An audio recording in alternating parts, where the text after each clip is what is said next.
os caminhos concretos da expertise jurídica, entregando a vanguarda do direito superior na prática. Acesse institutoieja.com.br e transforme-se. IEJA. Ensinar é o que fazemos direito.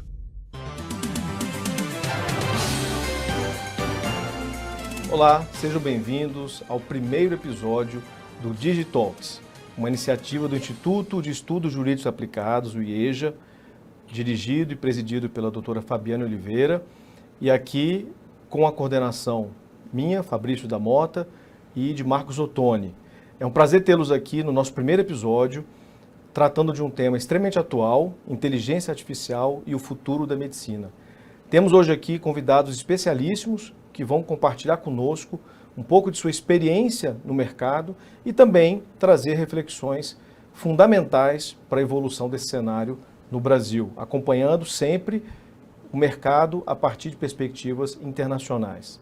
Estamos aqui com o Dr. Rony Weinzoff, com a professora Dora Kaufmann e com a doutora Valquíria Faveiro. Dr. Rony, Dr. Marcos, professora, doutora Valquíria, sejam bem-vindos ao nosso episódio. Um prazer tê-los aqui na nossa primeira oportunidade, nosso primeiro episódio. Digamos que é uma abertura extremamente nobre contar com a presença de vocês aqui, compartilhando tanto conhecimento, tanta experiência, enriquecendo aqui os nossos estudos. É o IEJA promovendo um debate qualificado, aproximando mercado e regulação jurídica a partir de interesses e intervenções do próprio Estado. Muito obrigado, sejam todos bem-vindos. É um grande prazer, Fabrício, Rony, professora Dora, Val também. É uma alegria muito grande podermos dar início a esse projeto tão bacana que o IEJA tem promovido. Dar os parabéns também para a doutora Fabiane e que sejamos muito felizes e profícuos com esse nosso trabalho. Muito obrigado. Dr. Rony. Fabrício, Ottoni, querida amiga Dora, Val, discutir inteligência artificial, discutir novas tecnologias e a importância dessas tecnologias para a área da saúde e os reflexos éticos e legais é muito relevante. A gente tem uma discussão intensa não só no Brasil, mas como no mundo inteiro sobre esse assunto, e sempre pautar aspectos éticos e questões legais traz mais confiança para o ambiente digital e para esses benefícios todos que nós discutiremos aqui hoje. Muito obrigado. Será um prazer. Professora Dora. Participar de todos os fóruns que se propõem a discutir o tema, eu fico feliz e é um prazer, e ainda mais compartilhar com vocês e pessoas queridas e que eu tenho apreço pelo conhecimento. Muito obrigada pelo convite. Bom dia a todos os colegas. Agradeço primeiro ao convite do IEJA e ao coordenador aqui, Dr. Fabrício, a doutora Fabiana. IEJA sempre com tantas iniciativas disseminam o conhecimento jurídico. É um prazer enorme estar aqui também com a doutora Dora, Rony, queridos amigos aí, Marcos. Vai ser um prazer poder discutir, poder contribuir com a discussão do futuro da medicina. Eu acredito que esse debate ele deva se iniciar por uma perspectiva pragmática, né? Como a inteligência artificial, como essas novas tecnologias, elas estão de fato sendo implementadas, incorporadas na realidade. O nosso foco aqui é um recorte, talvez dos mais relevantes, é o setor da saúde, em particular o exercício da medicina. E obviamente que no momento pós-pandemia, acho que a gente já pode falar pós-pandemia, no momento pós-pandemia, o setor de saúde ganhou uma força incomensurável. E ao mesmo tempo teve oportunidades, talvez singulares na história, de se desenvolver e de se reencontrar, de fato, como um setor essencial ao desenvolvimento de interesses sociais. O cidadão precisa da saúde para o exercício de direitos básicos. A saúde é um direito básico. E dentro dessa perspectiva, o que a inteligência artificial promove? De que maneira ela alavanca a prestação desse serviço, a gestão desse serviço, que é um outro aspecto muito importante, e talvez mais relevante do que todas essas discussões, quais são os riscos que podem existir a partir da implementação dessas tecnologias. Nós consumimos, nós adoramos, nós inventamos. Essa é uma era, este é um século em que a tecnologia, a inovação tecnológica, ela tem sido a mais acelerada e intensa de toda a história da humanidade conhecida. Só que isso traz, obviamente, desafios para o exercício da nossa própria realidade humana. E nesse ponto, convido a todos aqui presentes para que a gente comece com essas reflexões.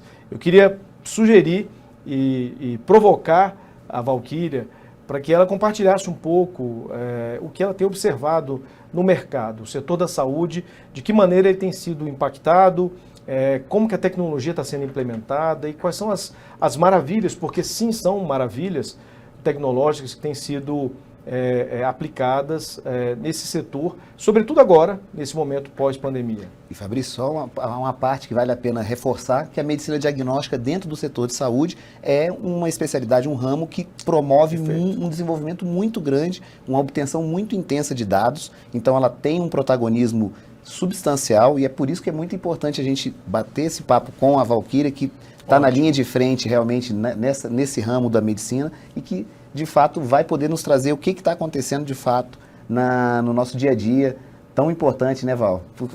Para que a gente possa acompanhar essa evolução. Perfeito. Primeiro, olhando mais amplamente sobre o que é saúde e o que é ser uma empresa de saúde, né?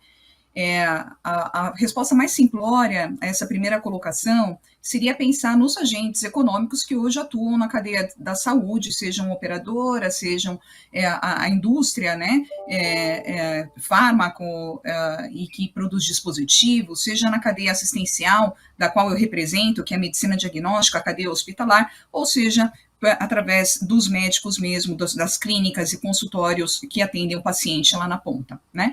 Essa seria a cadeia direta da saúde, que eu vou comentar um pouco do que a gente enxerga de inovação nessa cadeia. Mas hoje a gente tem dados de saúde transitando por outras empresas que não são dessa cadeia. Então, essa é a primeira provocação que eu faço aqui para vocês. E quando a gente fala em inteligência artificial, eu vejo muitas discussões focadas em quem atua diretamente na cadeia da saúde e às vezes a questão que se insere é esse trânsito dos dados de saúde e o desenvolvimento de machine learning utilizando dados da cadeia transitam também por outras entidades que não são diretamente da saúde. Então, seja indústrias de dispositivos, sejam aí provedores, né? Entre outras empresas de inovação também, muitas startups que não se denominam empresas de saúde, sim empresas de tecnologia, né? Então, essa é a primeira colocação que eu faço e uma provocação aqui para o nosso debate, porque hoje a discussão da saúde está mais ampla do que a cadeia direta que atende o paciente. Essas cadeias indiretas, elas promovem inovação e desenvolvimento de produtos e serviços que não necessariamente estão conectados numa relação B2C, às vezes B2B, que não necessariamente conectadas também com a assistência, né?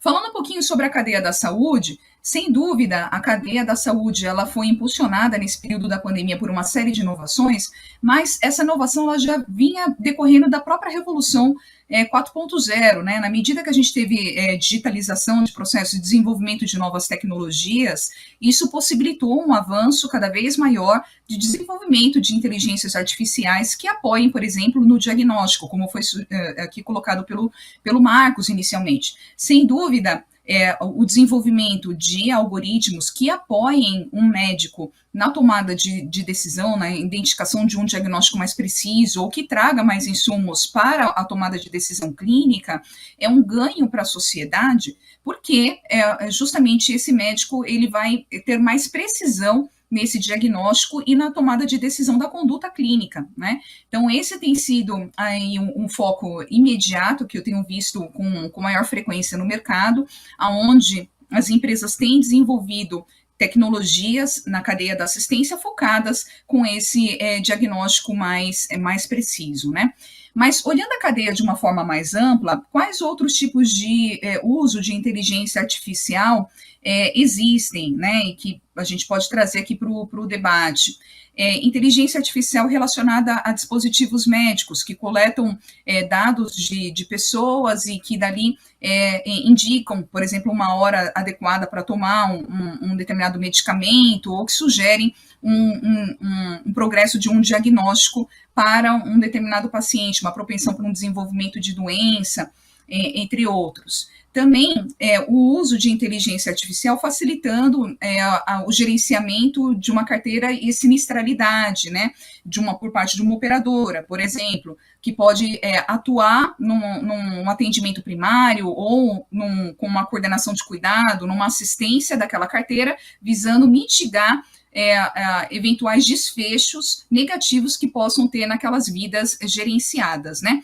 Então, estou trazendo aqui alguns exemplos mais da cadeia das operadoras, de indústria de dispositivos e da assistência, para a gente poder trazer na nossa discussão esses diferentes usos da inteligência artificial, como novas tecnologias, a interação com dispositivos médicos, e como isso se conecta também com o futuro da medicina, né? Como todos nós ouvimos já de amplos debates, aquele futuro um pouco distante da medicina personalizada, ele está cada vez mais próximo, aonde esses cuidados bem focados em dados científicos, né, e um cuidado integrado do indivíduo, com vista justamente a entender todo esse ciclo de vida da pessoa, as propensões genéticas ou que tem em relação à família, vão poder viabilizar num futuro bastante próximo uma medicina mais personalizada que vão poder prevenir as doenças e desfechos críticos para a vida do paciente, né? E a provocação que eu faço aqui, já se vocês me permitem, né, a todos vocês na condição de especialistas, é que a gente tem que olhar a regulação viabilizando as inovações, mas também cuidando, sem dúvida, de todos os riscos, endereçando aí essas coletas, tratamentos, né?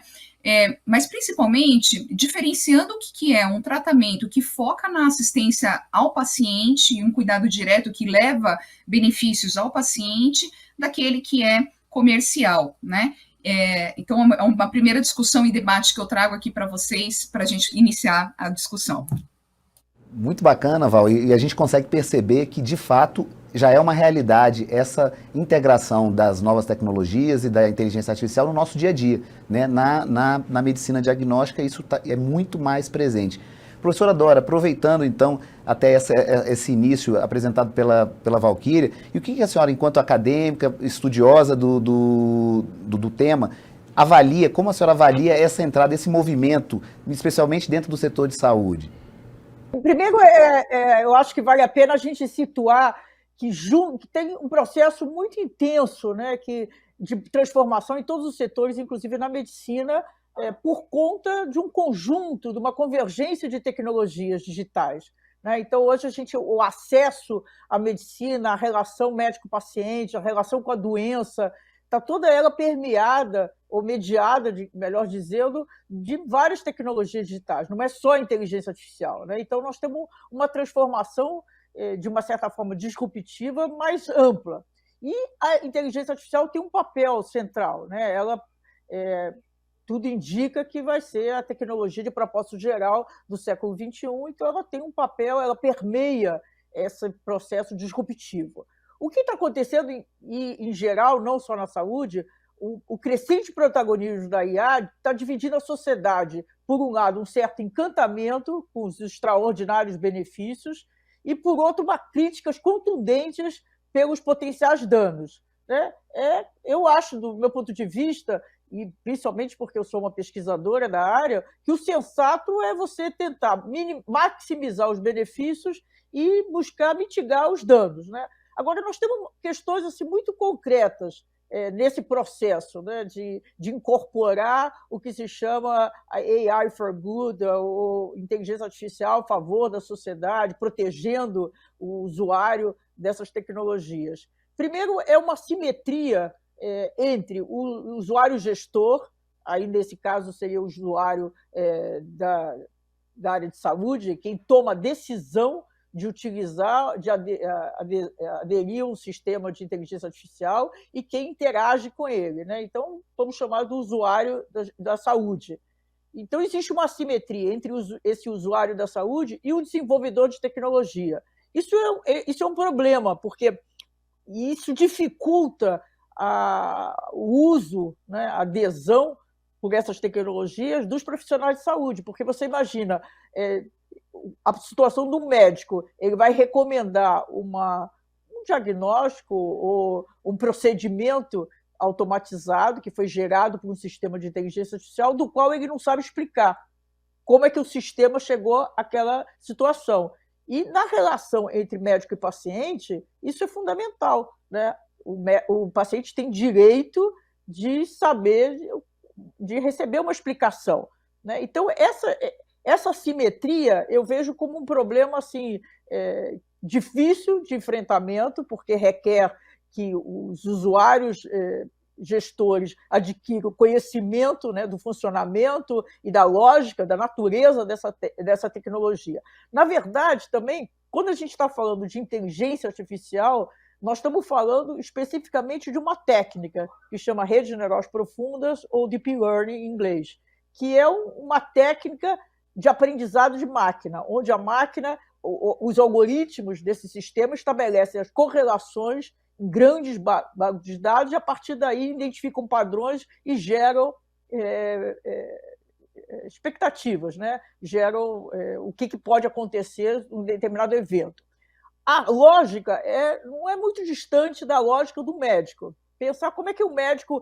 Quando você vai numa consulta médica, por exemplo, qualquer um de nós já teve essa experiência, você conta seus sintomas. O que o médico faz? Ele correlaciona aqueles seus sintomas com um banco de dados na cabeça dele, que deriva de toda a experiência, a prática médica dele, né? Então, aonde eu já vi alguém... É como se ele se fizesse essa pergunta. Onde eu já vi alguém que está espirrando, tem o nariz entupido, tem uma febre? Bom, eu já vi em pessoas que estavam com resfriado, por exemplo, né? Quanto mais complexo são os sintomas do paciente numa consulta médica, ele pode consultar. Antigamente eram livros, hoje são diversas plataformas. Mas é sempre essa relação. Ele tenta correlacionar o raciocínio do médico, né? Estou simplificando, mas ele tenta correlacionar os sintomas que foram descritos pelo paciente com um banco de dados, ou que já está na cabeça dele, ou ele usa outros bancos de dados. É um pouco essa lógica dessa técnica chamada Deep Learning em inglês. Então, surge, depois de treinada, depois de um sistema desenvolvido, quando surge, por exemplo, uma nova imagem de uma tomografia de pulmão, por exemplo, o sistema correlaciona, é como se ele fizesse a pergunta para ele mesmo, claro que ele não faz, mas é como se fizesse. Aonde eu já vi uma imagem parecida com essa? Aí ele correlaciona. Bom, é mais semelhante ao conjunto de imagens do qual ele foi treinado que tinha câncer ou que não tem câncer, né? Mas essa técnica, ela está muito nos seus primórdios. Ela foi reconhecida num evento que aconteceu em 2012 e ela tem uma série de limitações, né? Daí o fato de que eu acho que corretíssimo, estou de acordo quando a Val diz que tem que ser um parceiro do médico, do profissional de saúde, e não ser considerado seus resultados como soberano, né? Então, essa técnica, ela é um modelo estatístico de probabilidade. Isso já, da partida, já indica que ela tem uma variável de incerteza intrínseca, porque é probabilidade, né? Mas isso também é coerente com o que é a medicina. A medicina não é uma ciência exata. Na experiência que a gente tem com o médico sempre diz, bom, a decisão final é do paciente, porque ele não pode garantir nada. Então, essa incerteza já permeia o exercício da medicina, né? Eu queria, pegando um ponto que a Val tratou, para a gente poder ter um diálogo, sobre a questão dos dados, né? Os dados, no caso da área médica, são dados sensíveis, né? Considerados na Lei de Proteção de Dados como os dados sensíveis. E esses dados, eles têm a quantidade e a qualidade dos dados impacta diretamente a qualidade do resultado final do sistema. Então, no caso da área médica, nós temos um problema desses dados serem sensíveis, então são dados muito protegidos pelas leis de proteção de dados, mas também o fato de que a maior parte desses dados, ou uma parte significativa desses dados, eles são captados em situação onde o paciente, de alguma maneira, ele procurou um sistema de saúde. Então, não são dados captados no cotidiano, numa situação normal, de normalidade da vida do paciente. Então, recentemente, começou-se um movimento de produzir. Existe uma arquitetura específica dessa técnica, que se chama GAN, que ela possibilita criar dados sintéticos. Então, tem saído algumas matérias na mídia ou nas revistas especializadas sobre a produção de dados sintéticos que iria resolver, digamos assim, o acesso restrito a dados reais de pacientes. Isso tem vantagens e desvantagens, né? A desvantagem mais óbvia é o fato de que, como são dados sintéticos, eles não reproduzem, eles não têm embutido neles as características e o comportamento dos seres humanos, né? Então, isso só para vocês verem assim, que quantas discussões, né, a gente vai falar durante esse debate nosso, mas quantas questões estão colocadas quando a gente está falando de uso de inteligência artificial. A última observação que eu gostaria de fazer é que tem sido um tema de muitos fóruns que eu tenho participado, é, de fato, identificar o que é inteligência artificial, o que não é, né? Parece assim, não existe um consenso sobre o que é inteligência artificial. Se eu fiz recentemente um levantamento nas grandes enciclopédias, e você vê que tem definições muito distintas, os documentos públicos, os documentos de organismos internacionais, como a OCDE, ou mesmo a Comissão Europeia, vários documentos também definem de forma diferente a inteligência artificial. E o que está acontecendo na prática no mercado é uma confusão muito grande entre automação e inteligência artificial, né? Nós temos vários processos de automação e nós estamos hoje no Brasil, acho que a gente está muito nessa etapa de automatizar os processos de decisão, e se isso seria inteligência artificial ou não.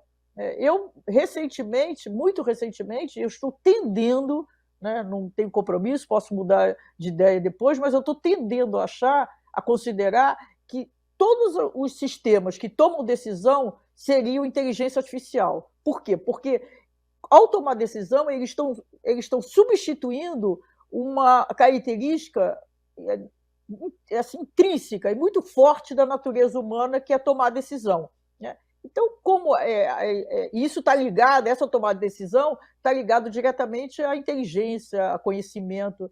Então, eu estou tendendo a achar que os processos automatizados que tomam decisões, eles poderíamos colocar dentro do grupo, né, dentro da denominação de inteligência artificial. O que é diferente quando a gente está falando da técnica de deep learning. Aí ela se diferencia dessa automação em geral, né? Então, todas essas questões estão sendo muito discutidas. E tudo isso é agravado pelo fato que eu já comentei, essa simetria de conhecimento, né? Eu sou usuário, eu tomo a decisão, por exemplo, no hospital, ou no laboratório, ou mesmo na minha relação com o paciente, de utilizar a inteligência artificial. E eu não sei explicar como ela funciona, né? Então, isso é uma barreira, e uma barreira principalmente em setores mais sensíveis, como a área médica, a educação, segurança, né? Então, é isso para iniciar e a gente vai conversando. Bom.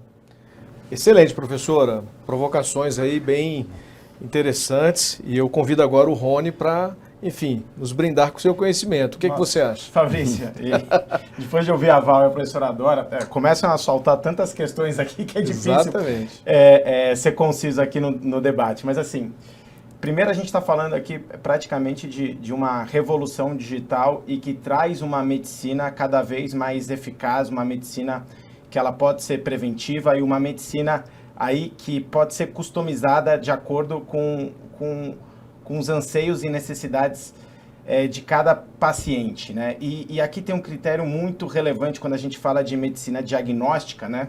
É a questão de poupar tempo e recurso também para que o médico e os profissionais da área da saúde possam ter esse tempo para essa relação mais humanizada com o paciente, né? Então, isso é fundamental.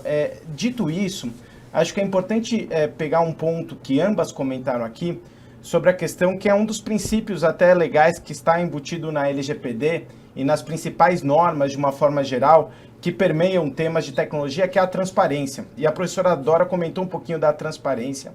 E aí eu trago a questão da confiança na tecnologia.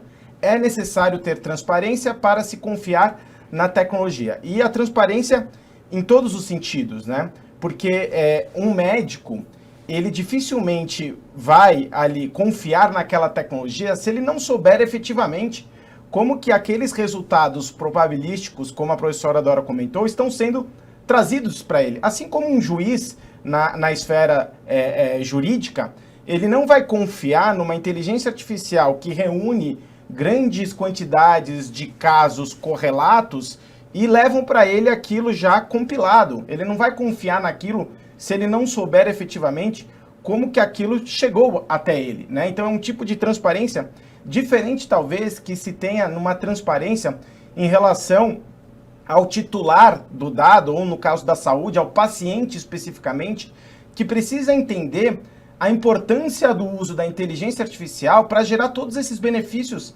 que a gente está conversando aqui. E aí eu trago um aspecto, né, que envolve questões jurídicas de bases legais quando envolvem dados pessoais, né? E esse é um ponto muito relevante porque, como a professora Dora comentou e a Valquíria também, a gente está falando aqui, invariavelmente, de dados de saúde, que a LGPD classifica como sendo dado pessoal sensível, né? E nesse sentido, existem bases legais para tratar esses dados pessoais sensíveis, né? Uma das bases legais é o consentimento, por exemplo. E aí a questão de confiança é como que eu vou levar uma informação clara para o titular daquele dado, para o paciente, de que aqueles dados, eles são muito importantes para a saúde dele, para que ele possa dar o consentimento. Uma outra base legal muito relevante é a tutela da saúde. E aí vem uma questão de regulação muito relevante para o uso de IA, sob pena de até inviabilizar o uso de inteligência artificial para a área da saúde. Vejam só, qual que é a extensão dessa base legal da tutela da saúde quando a gente está falando desse tipo de medicina, de uma medicina diagnóstica preventiva, e é importante o intenso uso de dados, e a professora Dora comentou, são questões probabilísticas, então a gente precisa de dados alimentando ali a inteligência artificial para que a inteligência artificial possa ser melhor treinada, né? E quem decide qual que é aquela relevância daquele dado é o modelo ali que foi estabelecido da inteligência artificial, do machine learning, para aquilo. Ou seja, a gente não pode ter uma inviabilização de dados para o uso da inteligência artificial sob a perspectiva também da base legal da tutela da saúde, ou seja, quais os limites da base legal da tutela da saúde para essas finalidades que a gente está conversando aqui e quando que a gente dependeria do consentimento, especificamente falando de Lei Geral de Proteção de Dados. E acrescentando, né, a questão da anonimização de dados, né? Ou seja, dentro da área da medicina, para determinadas finalidades, esse processo de anonimização de dados, ele é salutar principalmente para questões relacionadas à eficiência e questões relacionadas a dados estatísticos, ou seja, quais tipos de tratamentos funcionam ou não funcionam, independentemente de você individualizar aquela determinada pessoa, aquele determinado paciente. E a partir do momento em que você chega à conclusão de que aqueles dados eles são anonimizados pela Lei Geral de Proteção de Dados, portanto, eles não são dados pessoais. E aí não se teria essa preocupação de se analisar base legal do consentimento ou base legal da tutela da saúde. E para finalizar só aqui para os debates, a questão também da explicabilidade, né? E essa é uma questão muito relevante também dentro do uso da inteligência artificial, porque teoricamente, quanto mais profunda, né, as redes neurais, né, de inteligência artificial, provavelmente melhor ela será. Ela será provavelmente mais precisa, porque ela é mais complexa. Mas quanto mais complexa é a inteligência artificial, talvez seja mais difícil ali a explicabilidade dentro do contexto de caixas pretas. Mas mesmo assim, existem várias metodologias em relação aos dados de entrada, em relação aos dados de saída, para você poder gerar um accountability em relação a por que está se chegando àquelas determinadas conclusões dentro de um modelo de deep learning. Ou seja, todos esses assuntos aí estão na crista da onda e são super relevantes para serem debatidos como num fórum como esse. Bom, o que a gente consegue constatar, primeiro, é um caminho sem volta. Como que nós devemos percorrer esse caminho? A professora Dora trouxe vários alertas relevantes, você complementa. Valquíria nos deu uma visão aqui da importância e da essencialidade dessas tecnologias no dia a dia da prestação desse serviço. Inclusive, ela trouxe questões bem interessantes em relação à própria cadeia, na medida em que a gente não deve focar apenas ali naquela prestação direta, mas existe todo um aparato, uma organização de setor que nos oferece desafios a cada momento, né? Nós temos, como ela bem colocou, startups que estão em ebulição, a gente está vivendo uma revolução também nesse aspecto, e a tecnologia cada vez mais acessível, cada vez mais de custo mais reduzido e de implementação mais orgânica. E aí, só para trazer o Ottoni aqui para essa conversa, eu queria também ouvir um pouco das perspectivas setoriais. O Ottoni, ele é diretor jurídico da Confederação Nacional das Empresas do Setor de Saúde, tem trabalhado isso, é também conselheiro junto comigo lá no CNPD, e aí a professora Dora, a partir de uma provocação da Valquíria e o Rony aqui, trouxeram a questão dos dados pessoais, que são talvez do tema mais relevante. Temos que lembrar que existe uma comissão no Senado elaborando um estudo para subsidiar a deliberação do Senado e da Câmara dos Deputados na formatação de um marco regulatório de inteligência artificial. Eu sou membro e testemunho também da dificuldade de se implementar, de se acomodar a todos esses interesses, mas em termos de perspectivas setoriais, né? O setor, claro, está atento, mas quais seriam os pontos aí que chamariam mais atenção para além do que já foi colocado aqui? Não, Fabrício, você levantou muito bem essa necessidade do setor se articular, do setor avaliar muito bem como vai ajudar a regulação, ajudar as autoridades, ajudar o parlamento a regular e a definir um uso racional, um uso ético da inteligência artificial e também das novas tecnologias no setor. Vale lembrar bem que até a OMS, durante um trabalho de 2 anos, com mais de 20 médicos, fez uma avaliação sobre quais princípios, quais linhas são básicas para uma utilização da inteligência artificial de uma forma ética. E uma das primeiras premissas foi a que a professora Dora mencionou, a questão de você garantir a autonomia e a assertividade da decisão médica, né? E como que isso vai sendo feito? Vai sendo feito de acordo com a confiança, você diminuindo essa assimetria de informação, você melhorando os dados, né, a qualidade dos dados, que também foi mencionado pela professora. Nós, enquanto setor de saúde privado, a gente avalia isso com muita preocupação, porque é algo que veio para ficar. De fato, a gente não tem como voltar atrás, mas precisamos, então, apresentar a nossa visão, apresentar para os reguladores e para os legisladores como que o setor funciona, como que é na prática. Porque, por exemplo, o Rony levantou um aspecto que é muito interessante e muito importante. Qual a base legal para um tratamento de dados envolvendo inteligência artificial que fuja da tutela da saúde diretamente? A tutela da saúde depende do uso de profissionais de saúde para aquela assistência. Como que eu faço, então, um tratamento e utilização desses dados na inteligência artificial para, além disso, para medicina prospectiva, para você avaliar cenários à frente? Então, o que nós, enquanto setor, fizemos? Começamos a nos unir para criar um grupo de trabalho que vá fomentar essas discussões.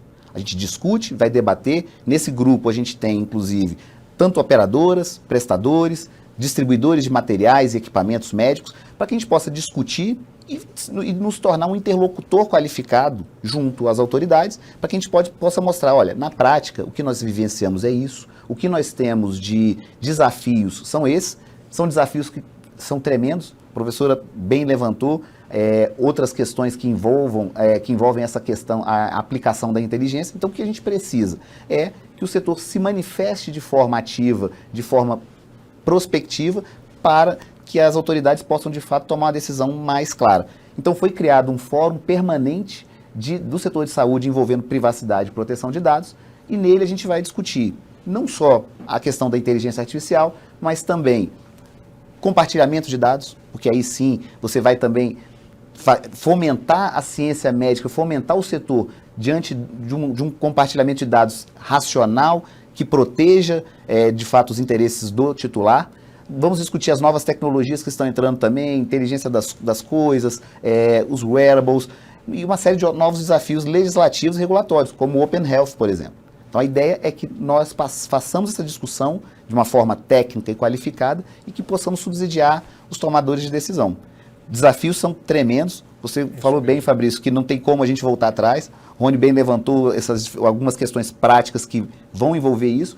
Precisamos o quê? Unir, fazer um debate qualificado, como a professora Dora também bem apresentou, e o que a Val tem feito no dia a dia, lá na ponta, que é identificado esses movimentos, tem promovido a inovação, o setor privado tem promovido a inovação, tem entrado de cabeça, né, com muito investimento em pesquisa e desenvolvimento, e é isso que a gente precisa caminhar todo mundo junto.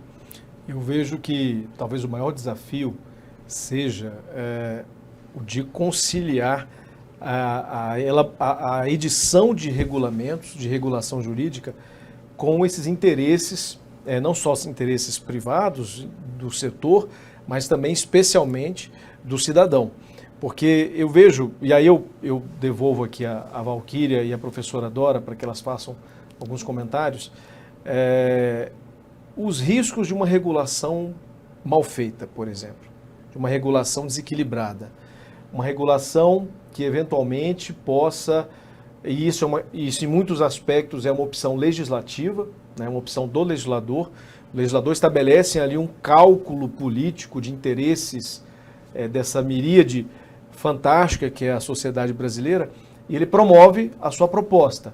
E a gente observa que na prática essa proposta às vezes pode ter sido num tom um pouco além do que se deveria, em benefício de um interesse supostamente presumido do legislador. Eu digo isso porque, na minha experiência de acompanhamento da elaboração da LGPD, eu percebi que houve um pouco dessas distensões em relação à regulação. E a gente não pode correr o risco, sobretudo nessa fase, porque, é claro, a regulação jurídica em proteção de dados é de uma importância fenomenal. Nós temos, inclusive, agora um direito fundamental autônomo específico para discutir a proteção de dados.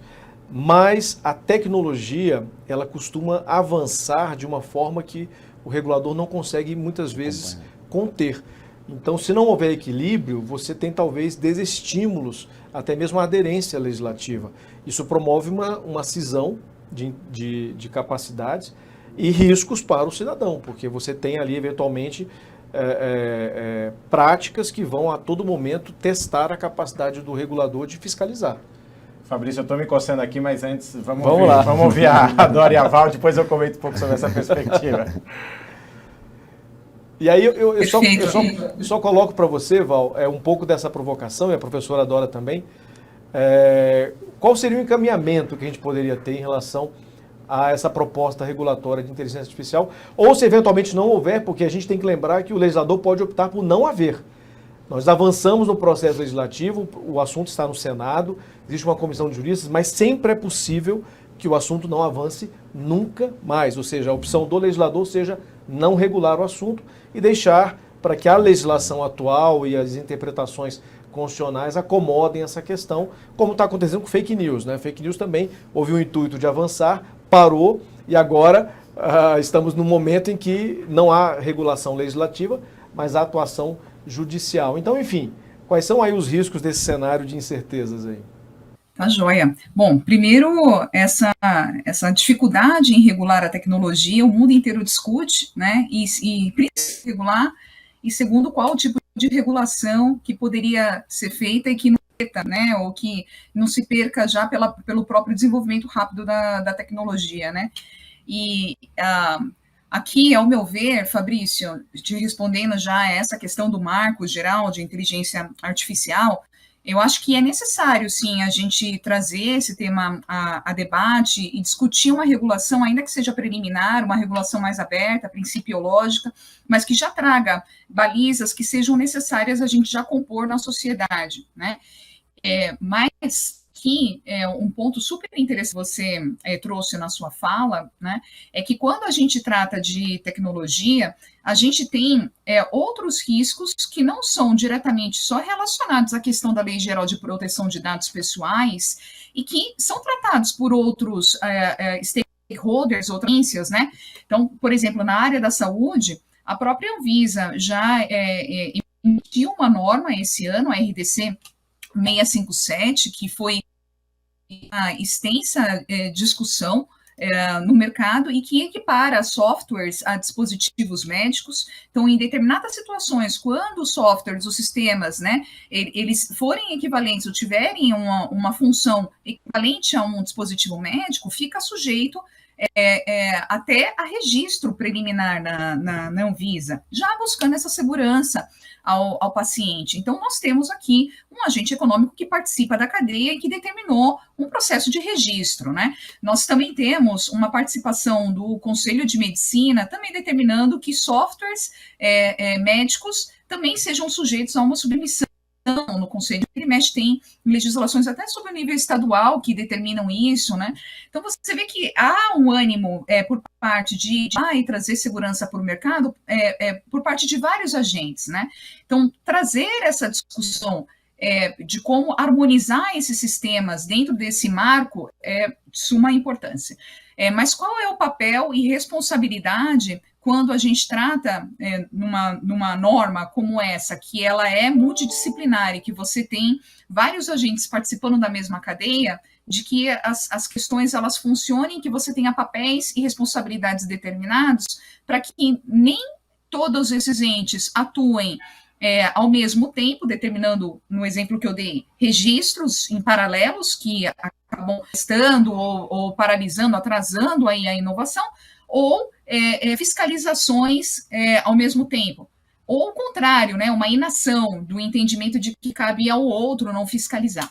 Então, essa clareza dos papéis e responsabilidades e de quais riscos a sociedade deseja, nesse momento, que sejam endereçados e por quem, eu acho que é de suma importância. E aí a gente volta ao ponto que foi muito debatido, né, nas audiências públicas do marco da inteligência artificial, que é justamente a matriz de riscos. A norma proposta que foi colocada em consulta, ela trata um pouco sobre a questão de análise de riscos, mas ainda num conceito aberto, né? E eu acho que, diferentemente do que a gente tem da União Europeia, que acaba descendo no detalhe de como implantar um processo de análise de riscos e propõe matrizes e que auxilia em como aplicar essa norma, como a gente tem aqui uma legislação federal que acaba sendo mais aberta e que não entra nessa parte procedimental, talvez a gente tenha que ter uma diferenciação em relação a esse tópico de matriz de riscos em inteligência artificial para poder materializar essa análise de riscos e a facilitar a implantação, né, a adoção e implantação por parte dos entes aqui no mercado, a explicação, o armazenamento e também essa definição dos papéis e responsabilidades, né? Bom, eu venho acompanhando desde que começou no processo na Câmara com o PL 21/2020, o processo de tentativa de regulamentação da inteligência artificial, de criar um marco regulatório aqui no Brasil. Eu gostaria de comentar hoje, porque todos nós estamos esperando o resultado da Comissão de Justiça do Senado, né? Até então, tudo que saiu público e tudo que nós participamos da consulta pública, as discussões estão muito aquém do desafio imposto por essa tecnologia, né? Por exemplo, o ponto de partida, que é a PL 21/2020, do meu ponto de vista, ela é inócua, né? Então, eu acho que, e mesmo fora do Brasil, né, a proposta de regulamentação mais completa, que é da Comissão Europeia, ela também que está em processo de discussão, ela foi tornada pública em 21 de abril do ano passado, ela está em discussão. Eu não vejo como ela pode se transformar num projeto de lei. Ela tem também muitas dubiedades. Então, o que eu acho assim, que a gente pode discutir e cada um de nós, principalmente no caso do Marcos Vinícius, que participa e dirige uma organização importante na área de saúde, como é que a gente cria diretrizes éticas para atuação, para o uso da inteligência artificial em cada um dos setores de atuação que nós estamos, né? Então, eu hoje defendo veementemente a formação de comitês de ética relacionados à inteligência artificial, porque tem várias questões a serem discutidas no comitê de ética e várias questões a serem elaboradas como princípios éticos, diretrizes éticas, né? Que eu acho que aí uma instituição ou uma organização mais que dirige ou que agrega vários players dentro de um setor pode ajudar cada instituição em separado incorporar essas diretrizes. Então, para começar, tem a questão do próprio risco, né? Como eu tinha falado antes, a técnica de redes neurais profundas, que permeia praticamente todas as aplicações hoje de inteligência artificial, é um modelo estatístico. Além disso, ela tem, não temos tempo aqui de entrar no mérito, mas a própria tecnologia tem várias limitações, como, aliás, eu também já comentei. Então, ela tem riscos, não tem, ela tem riscos intrínsecos. E esses riscos têm a ver com a noção de risco de cada instituição que está usando a inteligência artificial. Então, qual é o meu limite de risco? E, a partir daí, eu vou ver, bom, adotar esse sistema inteligencial vai além ou aquém do que eu defino como risco, a minha concepção de risco. Tem um problema também da responsabilidade compartilhada, porque esses sistemas, quanto mais complexos eles são, mais verdade o que eu vou falar agora, ele é uma cadeia de desenvolvimento, né? Por exemplo, as startups são grandes ofertantes hoje no Brasil de sistemas de inteligência artificial para executar várias tarefas em vários setores. Grande parte, ou a maior parte das startups, elas não criam os algoritmos de inteligência artificial, elas usam algoritmo de inteligência artificial de outras empresas de tecnologia que desenvolveram. Então, é uma cadeia, como eu disse, quanto mais complexo o sistema, mais cadeias, mais desenvolvedores, mais parceiros compõem aquele sistema final, né? Agora, o fato é que, se eu sou, por exemplo, um hospital ou um laboratório médico e eu estou usando o sistema de inteligência artificial, se um dos meus usuários for afetado, né, um paciente for afetado, e ele entrar no processo contra mim, eu vou ser responsabilizado, porque eu que tenho uma relação com aquele paciente. Então, como que essa instituição precisa se prevenir? É estabelecer contratualmente o que se chama responsabilidade compartilhada, porque ele não tem controle de toda a cadeia que foi desenvolvida, treinada, implementada daquele sistema de inteligência artificial. Então, hoje eu também estou defendendo veementemente, todo o tempo, a criação desses comitês de ética. Independente do que vai sair, do que vai ser aprovado no Senado, eu acho que qualquer que seja, melhor possível, esse marco regulatório não vai resolver a complexidade do uso dessa tecnologia e que nós todos envolvidos precisamos encontrar forma de maximizar os benefícios, que são enormes, e mitigar os riscos. Então, para mim, a criação de comitês de ética, e esse comitê de ética estabelecer diretrizes éticas, né? Como usar, de que maneira, quais são as questões que têm que ser olhadas, né? O usuário dentro da instituição, como evitar, quais são as perguntas que têm que ser feitas para o ofertante da tecnologia, né? Aqui na PL 21/2020, e no processo que se seguiu, não está claro a separação, por exemplo, entre desenvolvedor de tecnologia e ofertante de tecnologia, principalmente no mercado brasileiro, mas acho que em geral, mas aqui sem dúvida, são duas figuras distintas, né? Quem desenvolve a tecnologia e quem oferta, quem comercializa a tecnologia, que são responsabilidades também diferentes, né? Então, um pouco assim, vou dar um exemplo para quem não tem familiaridade e pensa, bom, como é que eu uso, por que tem tantas questões, tantos problemas, digamos, tantas ameaças potenciais, tantos danos potenciais, por que usar? Então, vou dar um exemplo assim, muito concreto. Uma das áreas mais avançadas do uso da inteligência artificial tem relação com a imagem, né? Então, quando a gente entra lá no Google, põe lá cachorro, escreve cachorro, aparece um monte de imagens, aparece um monte de imagens de cachorro, porque o sistema do Google já foi treinado para identificar a palavra cachorro a imagens de cachorro, né? Então, na medicina, na área médica, tem tido melhores resultados, e melhores resultados é sempre comparativo ao qual é a opção, né? Qual é a alternativa que teríamos se não usar o sistema de inteligência artificial.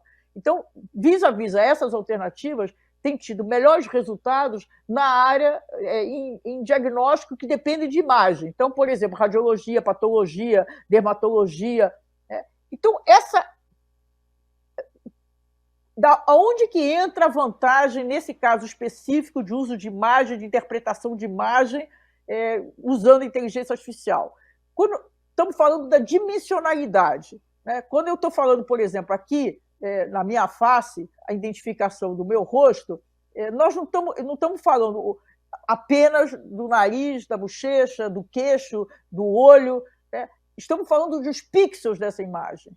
Quando um sistema de inteligência artificial, ele identifica pelos pixels, ele usa uma quantidade muito grande de dados que está longe da capacidade humana e também dos outros sistemas estatísticos, né? Os sistemas estatísticos, em geral, vão ter 10 mil parâmetros que estão usando, que aí garante mais um resultado assertivo, mas a inteligência artificial pode trabalhar com milhões e até bilhões de parâmetros, né? Então, só se a gente pensar, se vai reconhecer, por exemplo, uma imagem de uma tomografia, ele vai olhar os pixels. Essa técnica, ele considera os pixels.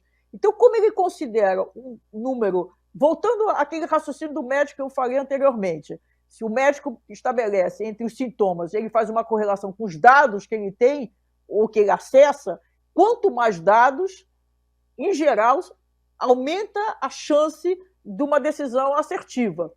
Então, se eu tenho uma técnica que consegue, por exemplo, numa imagem de uma tomografia, consegue lidar com toda aquela quantidade de pixels naquela imagem, quer dizer, uma dimensão muito grande, aumenta a probabilidade de resultados assertivos. Pelo que eu saiba, pelo que eu conheça, a maior assertividade até agora está ligado à identificação de câncer numa imagem de tomografia de pulmão, que alcançou 97% de assertividade. Então, de fato, tem assim, outro uso direto da inteligência artificial por exemplo, você estabelecer qual é o medicamento e a dose adequada para cada paciente, que se chama personalização, né? A lógica é muito semelhante ao Netflix, por exemplo, que eu acho que todo mundo aqui tem a familiaridade com o Netflix. O Netflix ele tem 2 conjuntos básicos de inteligência artificial.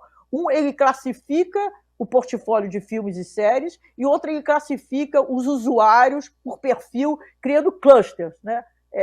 A personalização não é individualização.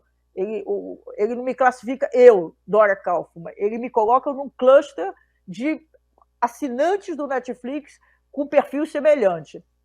É essa lógica que funciona, por exemplo, para você personalizar a dose, o medicamento e a dose, que depende das patologias, é um desafio muito importante, né? Muitas patologias têm que trocar o medicamento, trocar a dose, e vai fazendo tentativa e erro. Então, essa personalização ajuda, por exemplo, nesse sentido, que ele vai estabelecer quais são todas as características daquele medicamento, e ele vai buscar a melhor forma, a melhor dosagem, o melhor medicamento para características daquele paciente, né? Sistemas previamente já treinados, com uma quantidade infindável, extraordinária de dados, tanto sobre medicamento quanto sobre características de pacientes, né? Então, essas situações elas têm contribuições enormes do ponto de vista de aumentar o bem-estar. Ao fim e ao cabo, todo o exercício da medicina é aumentar o bem-estar do paciente, né? Então, eu acho que, sim, a gente tem um conjunto de vantagens enormes e tem questões que têm que ser avaliadas. Então, voltando, eu acho que hoje, nós, todos vocês que atuam na área médica, sendo numa instituição, numa corporação, sendo numa associação do setor, eu acho que o grande, assim, a tarefa, né, o que eu gostaria muito de ver isso se efetivando, é a criação desses comitês de ética e criar diretrizes, que eu acho que isso é um trabalho que independe do que se virá em termos de regulamentação. Eu vou tentar ser breve aqui, porque a discussão é longa, principalmente em termos de regulação, e eu acho que no Brasil a gente experimenta já há algum tempo, né, essa construção de legislações que permeiam aí a tecnologia da informação e da comunicação. Foi assim com o debate sobre a lei de crimes informáticos, foi assim com o debate do Marco Civil da Internet, foi assim com o debate da Lei Geral de Proteção de Dados. Desde 2010 se discutia a LGPD, quando foi aprovada em 2018. E eu acho que a gente precisa amadurecer muito o debate, mas tem alguns pontos para mim que são razoavelmente claros em termos de legislação, né? Acho que foi comentado aqui, acho que a legislação, assim como a LGPD, ela tem que ser baseada no risco, né? Não tem como você não diferenciar o uso de inteligência artificial, por exemplo, para um chatbot ali de atendimento ao cliente, versus um carro autônomo, versus um diagnóstico na área da saúde ou uma operação robótica que está sendo realizada por inteligência artificial. Acho que os riscos, eles são distintos e, obviamente, que a legislação, ela tem que considerar isso. Não é possível você empregar o mesmo esforço, o mesmo recurso, o mesmo tempo para diferentes tipos de riscos sobre a perspectiva de inteligência artificial. Acho que essa questão do approach baseado no risco, ela é muito relevante, né? Quando a gente fala, a professora Dora comentou um pouco sobre a questão de diagnóstico de câncer, né? Tem algumas outras pesquisas, né, que permeiam a questão da possibilidade de discriminação, que às vezes não é dolosa, mas ela acontece em razão, por exemplo, da base de dados que serve para desenvolver aquela inteligência artificial. Por exemplo, no desenvolvimento de avaliação de câncer de pele, se você só considera ali peles de pessoas brancas e não de pessoas negras, automaticamente você está viabilizando um diagnóstico, mas para quem? Somente para pessoas de peles brancas e não para pessoas de peles ali negras. Então, tudo isso é muito relevante nesse tipo de discussão. E eu acho que, em termos de regulação, cada vez mais a gente tem tipos de regulações modernas que tem essa troca, né? Essa troca entre setores privados e ali os órgãos reguladores. E isso é muito relevante, porque a gente está numa discussão aqui super técnica e específica da área da saúde. Quem melhor conhece a área da saúde do que os próprios agentes que estão ali dentro da área da saúde, desenvolvendo esses sistemas, testando esses sistemas, avaliando esses sistemas, assim como em outros setores. Então, eu acho que é muito inteligente essas novas legislações, como a LGPD que traz essa oportunidade de uma autorregulação, né, em que existe já nos setores. Você tem a autorregulação ali, com códigos de boas práticas setoriais, mas que possa ser regulada, né? Ou seja, que você possa ter um órgão regulador, opa, legal, isso aqui eu vou considerar, eu estou chancelando e traz mais segurança jurídica. E eu concordo muito aqui, né, com o que a Val e a professora Dora trouxeram, né, da questão que, independentemente disso, a gente tem que ter o Responsible AI, né, que é isso que a gente está discutindo aqui. Ou seja, quais são as melhores práticas que atualmente, independente de legislação, podem ser empregadas. A gente conversou aqui, a gente está conversando sobre direitos e garantias fundamentais. Então, não tem mais como as organizações deixarem de ver toda essa nossa discussão aqui como sendo agentes virtuosos, né? Ainda mais na área da saúde. A área da saúde, ela carrega muito isso, né, em relação ali o foco no paciente total, a dignidade da pessoa humana. Então, isso independe muito de legislação. A gente depende de toda essa construção que a gente está conversando aqui, para que, novamente, eu finalizo com o meu início, para uma confiança, né? Os pacientes precisam confiar. Os usuários das tecnologias novas, como as startups, dos dispositivos que têm ali controle dos dados, eles precisam confiar que aquilo está te trazendo benefício para a saúde, porque senão eles vão ser refratários e, consequentemente, a gente vai perder muito como indivíduo, porque a gente não vai ter todos esses benefícios da tecnologia a nosso favor. E eu espero muito que a legislação ou a ausência dela não prejudique toda a nossa discussão aqui. Eu vejo que a inovação tecnológica, assim como o debate em torno de sua regulação, é infindável. Não tem fim, literalmente não tem fim. Esses ajustes são necessários. Eu ouvi com muito prazer as sugestões que a professora Dora coloca. Esse debate precisa ser permeado por foros qualificados presentes dentro das organizações, ou seja, aquelas que têm maior aderência a uma responsabilidade ética no uso de tecnologia, sobretudo em relação aos impactos para o cidadão. Elas precisam adotar medidas que demonstrem e que efetivem essas tomadas de decisão que são feitas. Então, eu penso que se teremos ou não a regulação, não há como estabelecer. Claro que estamos trabalhando para que tenhamos. E, Fabrício, desculpa, eu sei que a gente está só mais um ponto que eu acho que é muito relevante, a gente acabou não tocando aqui, e até recentemente, puxado também pela professora Dora, a gente escreveu um artigo falando sobre a importância da diversidade cognitiva nos conselhos de inovação, né? E isso é muito relevante para mitigar todos esses riscos aí éticos e legais no uso de IA. E a gente está falando de diversidade cognitiva ali, de pensamentos, fundamentalmente, de humanas e exatas, de gerações, de raças, etnias ali, para construir o melhor modelo possível para a gente afastar esses riscos todos que a gente está conversando aqui. Enfim, desculpa ter te interrompido, mas eu lembrei agora, achei importante colocar. Essa foi uma recomendação que a OMS fez também, que a inteligência artificial ela promova a equidade e a isonomia. Então, isso, a diversidade dentro desses conselhos de ética e ao se regular a inteligência artificial é fundamental também para que promova isso. Interessante a gente pegar um gancho que a diferença, a professora a Cláudia Lima Marques, quando a gente estava falando da proteção do consumidor, ela falava muito, sempre falou muito que existe uma diferença de tempo digital e tempo real, né? Que o digital é um tempo que ele é mais acelerado, onde as coisas acontecem, enquanto que o tempo real, o tempo legislativo, regulatório, demora. Ao contrário da regulação, propriamente dita, acho que ela vai promover, vai permitir o desenvolvimento da inteligência artificial dentro das instituições, vai permitir o uso racional, ético, focado no risco. Eu acho que isso vai garantir o desenvolvimento saudável da inteligência artificial nesse primeiro momento. Mas pode assumir, por favor. Fabrício, posso complementar? Por favor, professora.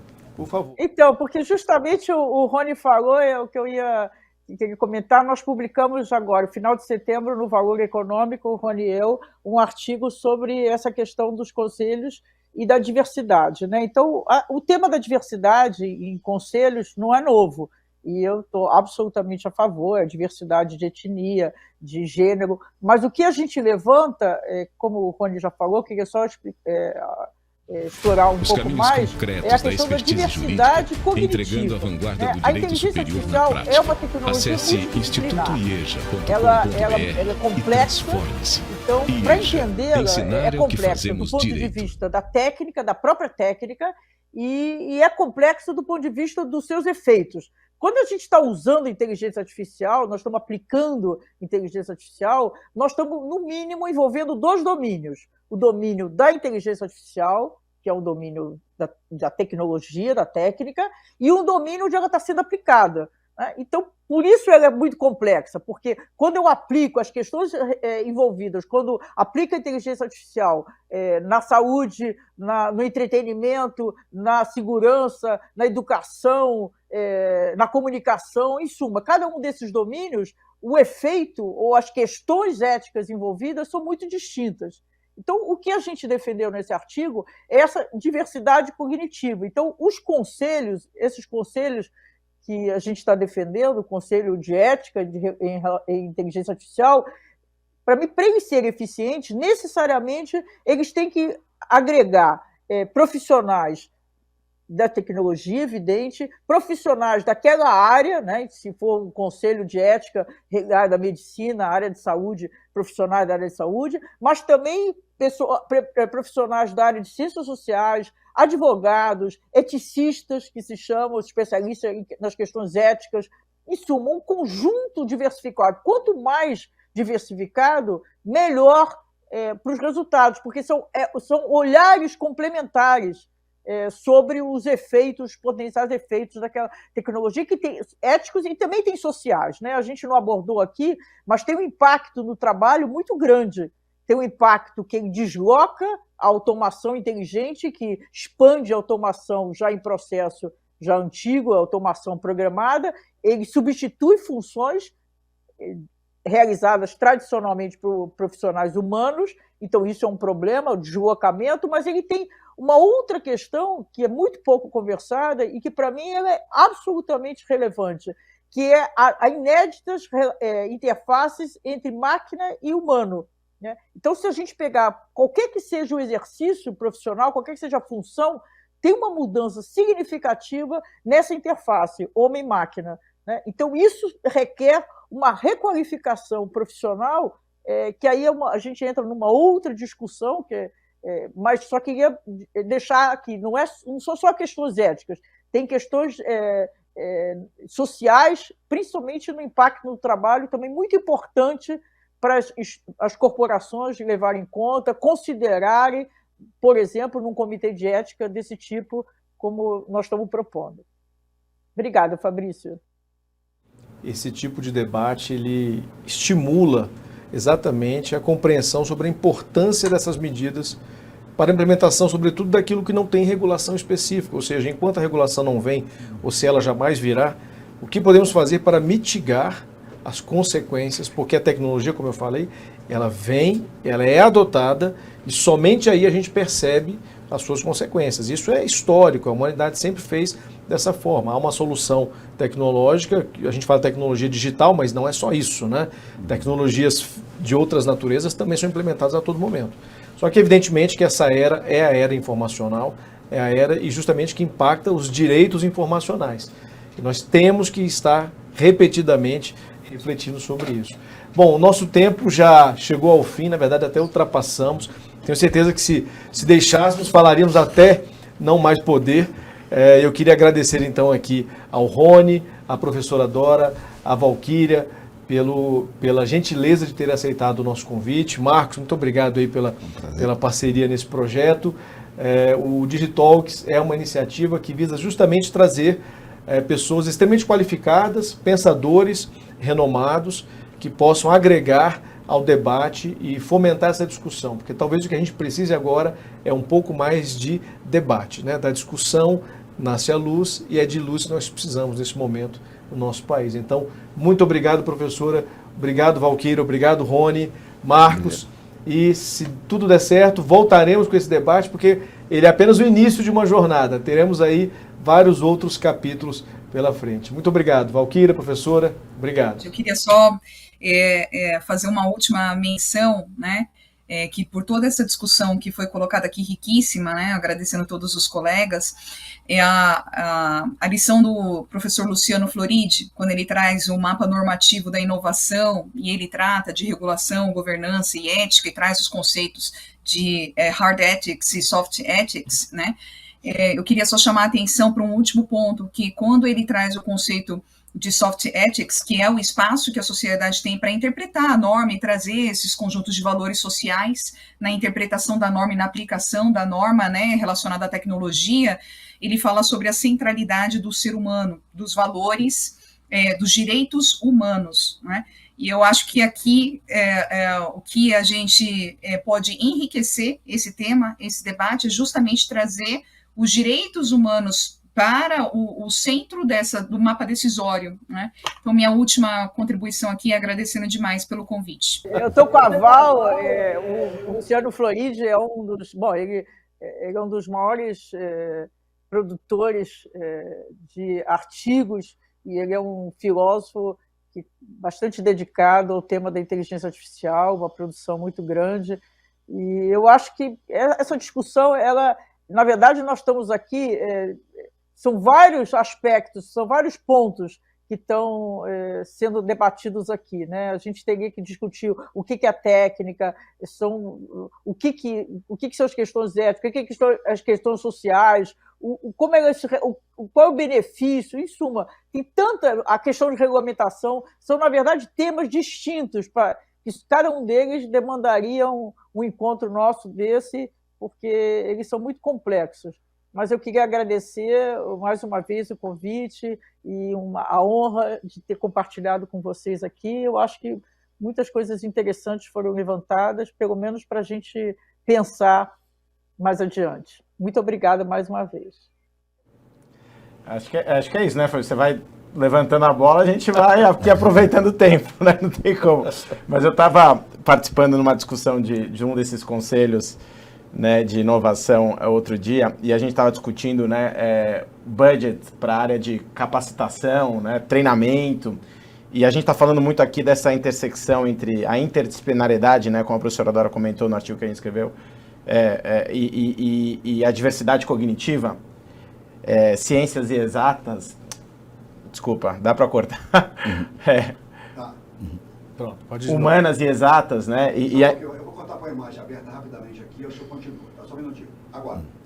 Humanas e exatas, e a importância, né, da gente aprender um pouco, sou de humanas, aprender um pouco mais de exatas e vice-versa, E aí uma frase, né, que chamou bastante atenção, que não tem um autor definido, né, relacionada à capacitação, né, de que quem calcula ali o preço, né, o custo da educação, não calcula o prejuízo da ignorância, né? Então acho que isso simboliza bem aí a importância de cada vez mais nos conselhos estar pautado o budget para esse tipo de discussão aqui que a gente está tendo. Excelente, bela conclusão. E eu acho que essa nossa conversa ela gerou muitos insights, muitos pontos ainda para a gente aprofundar. Eu acho que vamos até já começar a propor, inclusive eu e o IEJA, um desdobramento dessas discussões, né, Fabrício? A gente pode começar a propor agora que a gente faça novos encontros discutindo cada ponto que foi levantado nessa nossa primeira conversa. Queria agradecer demais também a professora Dora, agradecer demais a Val, ao Rony, que levantaram, que proporcionaram esse debate e que é tão importante para que a gente possa aprofundar esse conhecimento e que a gente possa caminhar, como a professora Cláudia Lima Marques sempre fala, da diferença do tempo da tecnologia, o tempo digital e o tempo real, que a gente possa, o mundo real, caminhar um pouco mais próximo desse tempo digital, que é onde as coisas acontecem. Muito bom. A vantagem de você fazer propostas quando o coordenador está presente é que ele pode decidir na hora. Então, está mais do que aceita a proposta. Eu concordo com a professora, com a Valquíria, com o Rony, com você. Vamos desdobrar, sim, esse debate.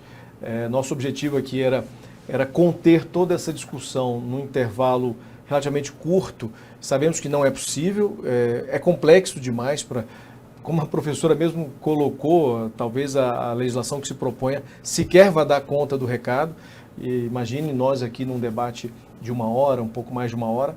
Então vamos sim desdobrar. Já fica o convite aqui para a professora Dora, para a Valquíria, para que possamos promover realmente um projeto de debates. Então a gente vai planejar com a ajuda de todos, vamos trazer também outras pessoas para serem ouvidas e quem sabe, né, agora retomando essa possibilidade de encontros presenciais, eu agradeço muito aqui a presença do Rony, que por uma feliz coincidência pôde estar aqui em Brasília. Teremos oportunidade também de estarmos juntos aí com a professora, com a Valquíria, fazer um grande debate, um foro maior para aprofundar essa discussão e, claro, sem o propósito de querer oferecer solução, mas sim de provocar questionamentos e instigar reflexões. Então, muito obrigado a todos, agradeço especialmente aqui ao nosso apoio logístico aqui no estúdio. É o primeiro episódio, teremos mais aí pela frente. Muito obrigado. Acesse institutoieja.com.br e transforme-se. Ensinar é o que fazemos direito.